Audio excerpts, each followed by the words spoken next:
गर्विष्ठ ससा आणि कासव. एके दिवशी एक ससा आपण किती वेगाने धावू शकतो याचे प्रदर्शन करत होता.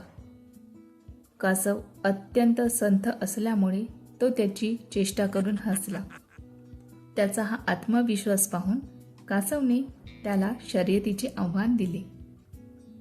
ससा कासवाच्या आव्हानावर हसला आणि त्याने त्याची मागणी स्वीकारली.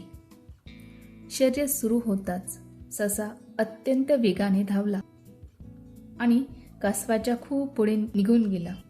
त्यामुळे तो थकून गेला. पण कासव अजूनही मागे असल्यामुळे विश्रांती घेण्यासाठी आपल्याकडे भरपूर वेळ आहे. लवकरच आपण ही शर्यत सहजपणे जिंकू या विचाराने ससा एका झाडाखाली झोपी गेला. पण कासव अंतिम रेषेकडे पोहोचेपर्यंत हळूहळू चालत राहिला आणि सशाने कासवाला अंतिम रेषेच्या पलीकडे पाहिले.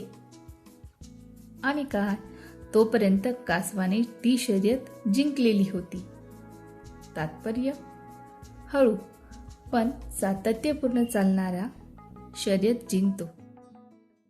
हॅलो छोट्या दोस्तांनो, आवडली ना मग आजची गोष्ट? तर अशाच नवनवीन गोष्टींसाठी चॅनलला लाईक करा, शेअर करा आणि हां, सबस्क्राईब करायला विसरू नका. Bye bye.